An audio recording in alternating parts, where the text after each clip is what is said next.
ठीक है, वो दुबई में रहते थे। जब शादी हुई उसके कुछ अर्सा बाद मुझे मालूम पड़ा कि वो मर्द नहीं है बल्कि ख्वाजा सरा है। वो डांसिंग का शोबा अख्तियार किया हुआ था। तस्वीरों में, मोबाइल में, फ़िल्टर में किधर पता चलता है हकीकत क्या है, सच्चाई क्या है। तो वो फ़िल्टर वाली तस्वीरें थी, उसमें इतना मालूम नहीं। गरीब तबके से थे, हमारा जो घर था थोड़ा गरीब था। पाकिस्तान की एक लड़की के साथ हुई धोखे से वही एक किन्नर की शादी करवा दी, और जब उस किन्नर के साथ उसकी सुहाग रात थी तो उस लड़की को पता चला कि मेरा हस्बैंड एक किन्नर है। तो भाई क्या है पूरी स्टोरी, तो चलिए वीडियो में जानते हैं। मेरे साथ 24 साल फौजिया साहिबा मौजूद हैं। नाज़रीन, इनकी स्टोरी सुनकर यकीन करें कि आप खुद हैरान हो जाएंगे। इनकी कैसे एक नामर्द शीमेल के साथ धोखे से शादी करवाई गई और शादी तकमील तक तो पहुंच गई, लेकिन कुछ ही अरसे के बाद इन्होंने खुद ही कोर्ट में खुला ले ली। तो आइए मज़ीद इनकी ज़िंदगी की दास्तान इन्हीं की ज़बानी जानते हैं। अस्सलाम वालेकुम। वालेकुम अस्सलाम। फौजिया, कैसे मिजाज हैं आप? जी अल्हम्दुलिल्लाह बेहतर है। अच्छा फौजिया, मुझे ये बताएं कि आपका रिश्ता खुसरे के साथ, ख्वाजा सरा के साथ कैसे हुआ था? जी, एक रिश्ते वाली आंटी थी, उन्होंने मेरी अम्मी को बताया था रिश्ता। ठीक है, वो दुबई में रहते थे। तो पहले तो हम लोग बहुत खुश हुए कि अच्छा रिश्ता मिल गया, अमीर रिश्ता मिल गया, तो हम बाहर चले जाएंगे। तो जब शादी हुई उसके कुछ अर्सा बाद मुझे मालूम पड़ा कि वो मर्द नहीं है बल्कि ख्वाजा सरा है। अच्छा, तो दुबई में क्या करता था? वो डांसिंग का शोबा अख्तियार किया हुआ था उन्होंने। अच्छा, यानी कि जो दुबई में क्लब्स होते हैं, डांसिंग क्लब, वहाँ पे डांस करता था। जी बिल्कुल। तो कितना कमा लेता था वो? 2.5-2 लाख रुपया कमा लेता था डांसिंग करके। अच्छा, उसके पेरेंट्स को नहीं पता था कि हमारा बेटा ख्वाजा सरा है? जी बिल्कुल, क्यों नहीं मालूम होगा, उनको तो मालूम था। लेकिन उसने कहा कि मैं अपने माँ बाप की इज्जत बचाने के लिए मैं नहीं बताता, तो मैं शादी कर लेता हूँ लड़की के साथ। नहीं, जब आपने तस्वीरें देखी थी, वो रिश्ते करवाने वाली आंटी ने जब उसकी तस्वीरें आपको दिखाई थी, तो आपको लग रहा था कि ये वाकई मर्द है? हाँ जी, वो तस्वीरों में आपको पता है तस्वीरों में, मोबाइल में, फ़िल्टर में किधर पता चलता है हकीकत क्या है, सच्चाई क्या है। तो वो फ़िल्टर वाली तस्वीरें थी, उसमें इतना मालूम नहीं हुआ, और ना ही उनकी ड्रेसिंग ऐसी थी। जो तस्वीरें देखी थी वो उसमें क्लीन शेव था? हाँ जी, क्लीन शेव था। अच्छा अच्छा।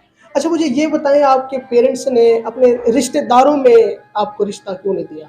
हम लोग थोड़े गरीब तबके से थे, हमारा जो घर था थोड़ा गरीब था। इस वजह से रिश्तेदारों ने कहा कि हम गरीबी में रिश्ता नहीं लेंगे, गरीब घरों का। अच्छा। तो इसलिए फिर हमें बाहर रिश्ते वाली आंटी को कह के रिश्ता करवाना पड़ा, जिसकी वजह से ये हमें नुकसान हुआ।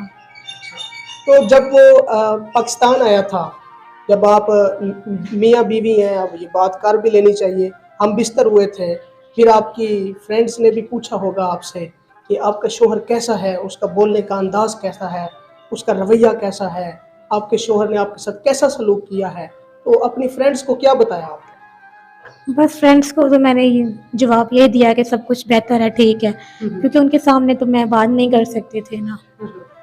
फिर मैंने अपने घर वालों को बताया कि ये मामला है, तो फिर उसको थोड़े अरसे बाद ही डिवोर्स का हमने सोचा कि हमें तलाक लेनी चाहिए। फिर कोर्ट में पेपर दे के तो डिवोर्स ले लेते। अच्छा, डिवोर्स देने से पहले उसने आपको ये भी तो फोर्स किया होगा कि आप मुझसे डिवोर्स ना लें?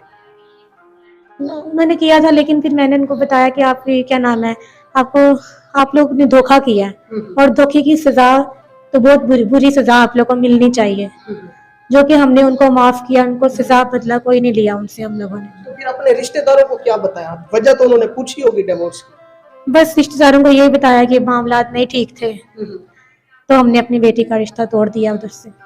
अच्छा। हकीकत उनको खुल के नहीं बयान की हम लोगों ने। घर अपने आप लोगों का? नहीं, किराए पे है। अच्छा, तो इन दिनों क्या मसरूफियात है? सुना है पढ़ी लिखी हैं आप? हाँ जी, पढ़ी लिखी हूँ। कितना पढ़ी है? 12 पढ़ी। अच्छा, आजकल क्या कर रही है? कुछ नहीं, आजकल तो माँ बाप के घर ही बैठी हुई हूँ। आगे सोचूंगी कोई प्लानिंग जॉब करने की कुछ। आगे किस तरह के हम सफर की तलाश है? कैसी आपकी डिमांड्स है? आपको पता है, कोई अच्छा हो, प्यार मोहब्बत करने वाला हो, सुलझा हो, अच्छी फैमिली से हो, और बस यही है कि प्यार मोहब्बत करने वाला, अच्छी जिंदगी गुजारने वाला होना चाहिए। अच्छा। ऐसा कोई हो तो अल्लाह ताला मेरी जिंदगी में लाए। आगे आए। अच्छा, तो मुझे ये बताएं कि आजकल शादी के नाम पे फ्रॉड भी बहुत ज़्यादा हो रहा है। नौजवान लड़के यूज़ करके फिर टिश्यू पेपर की तरह फेंक देते हैं। और कुछ ऐसी इस माशरे में लड़कियां भी हैं, औरतें भी हैं जो पैसों वाला आदमी समझ के उसके साथ शादी करती हैं, फिर कुछ माह गुजारने के बाद उसको लूट के भाग जाती हैं। तो अपना ख्याल भी रखिएगा। फिर भी आप बताएं कि किसी ओवरसीज़ पाकिस्तानी से शादी करेंगी या पाकिस्तान में जो लोग रहते हैं वहाँ करेंगी, किस तरह की डिमांड्स हैं? डिमांड्स तो यही है कि बस जिस तरह पहले हुआ है वैसे अब मेरे साथ ना हो। लोग दिखाते कुछ है, होता कुछ है, धोखा दुनिया में रखा हुआ है। दिखाते कुछ और हैं, अमीर दिखाते हैं, होते गरीब हैं। इस तरह धोखा नहीं होना चाहिए इंसान में ना, जो हकीकत है वही बयान करें। जो लोग धोखा करते हैं क्या उनकी माएँ बहनें नहीं हैं? यही तो उनसे सवाल है मेरा कि क्यों वो धोखा करते हैं। क्या इस दुनिया में तो वो छूट जाएंगे कि आखिरत में वो छूट पाएंगे अपने अजाब से जो उनको होगा। अच्छा, कुछ जालिम लोग जो नौजवान बच्चियों को दरिंदे लोग नोचते हैं, उनका जिस्म यूज़ करते हैं, फिर कुछ माह या कुछ साल के बाद छोड़ देते हैं, उन लोगों को क्या पैगाम दें? उनके ऊपर तो खुदा की लानत है, इस दुनिया में भी लानत है, आखिरत में भी लानत है। और हुकूमत की इससे ये अपील है कि इसके लिए कार्रवाई की जाए इन लोगों के ऊपर, ताकि हमारी जो माशरे की मासूम बच्ची हैं वो इन लोगों से बच सके। अच्छा, वो जो आपका जिसने रिश्ता करवाया था उसके ऊपर आपने केस नहीं किया? ये फ्रॉड का केस तो वो बनता है। भाग गई थी, अपना नंबर चेंज कर लिया तो भाग गई थी। भाग गई है? कहाँ भाग गई है? अब अल्लाह जाने वो किस कोने में बैठी हुई है। अच्छा, चले जी। देखने वाले नाजरीन को क्या पैगाम दें?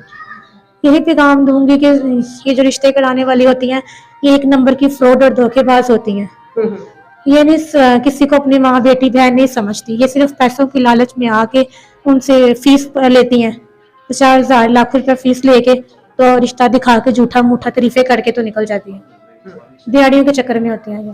चलें जी, बहुत इनसे शुक्रिया। बचें आप। जी जी। जी नाज़रीन, आपने फौजिया बहन की गुफ्तगू सुनी है, बड़ी दुख भरी दास्तान है। आपको पता है कि हरी भरी जवानी में अब ये तलाक ले लिया इन्होंने, तो कौन अब इनसे शादी करेगा? हमारा मुआशरा भी इस तरह का है कि तलाक याफ्ता और बेवा को कोई भी एक्सेप्ट नहीं करता। नौजवान लड़कियों को छोड़ के नौजवान लड़कियों की इज्जत लेके उन्हें बाद में छोड़ देते हैं, जलील करते हैं। तो अब सवाल ये है कि इस नौजवान लड़की से कौन शादी करेगा? इस गरीब लड़की की कौन कफालत करेगा? इसकी ज़रूरियात कौन पूरी करेगा? आगे ये जॉब भी करना चाहती हैं, ऑफ कैमरे में बता रही थी मैं कोई अपना बिजनेस भी करना चाहती हूँ। पार्लर का काम सीखी है? हाँ जी, थोड़ा बहुत जानती हूँ मैं। अच्छा, ब्यूटिशियन है। कोई कारोबार शुरू करवा दे तो कर लेंगे? जी कर लूँ। चलें जी नाज़रीन, फिलहाल मुझे इजाज़त दें, अपना ख्याल रखें, फी अमान। तो दोस्तों, पाकिस्तान में तो एक ही रिवाज है भाई, किसी लड़की के साथ भाई शादी करो और उसके मज़े लो और उसे छोड़ दो भाई। और ऐसा ही भाई एक लड़की के साथ हुआ कि धोखे से उसे भकाकर उसके साथ एक किन्नर की शादी करवा दी। और फिर सुहागरात की रात को उस लड़की को पता चला कि उसका हस्बैंड तो एक किन्नर है। वो औरतों की तरह काम करता था, औरतों की तरह बोलता था भाई, जो भी काम करता था वो औरतों की तरह ही करता था। तो भाई उस लड़की को ये सब पसंद नहीं आया और उसने अपने हस्बैंड को यानी कि किन्नर को छोड़ दिया। और फिर अब वो लड़की कह रही है कि मुझसे कोई शादी कर लो भाई। वैसे भी पाकिस्तान में तो रिवाज ही है भाई, कोई भी विधवा औरत है भाई, कैसी भी लड़की है भाई, उसके साथ कोई भी शादी कर लेता है और उसके मज़े लेकर भाई छोड़ देता है। तो भाई इसके बारे में आप हमें क्या कहना चाहते हैं, हमें कमेंट करके ज़रूर बताइएगा और वीडियो को लाइक एंड सब्सक्राइब जरूर कीजिएगा। हम मिलते हैं आपको अगले वीडियो में। Bye bye.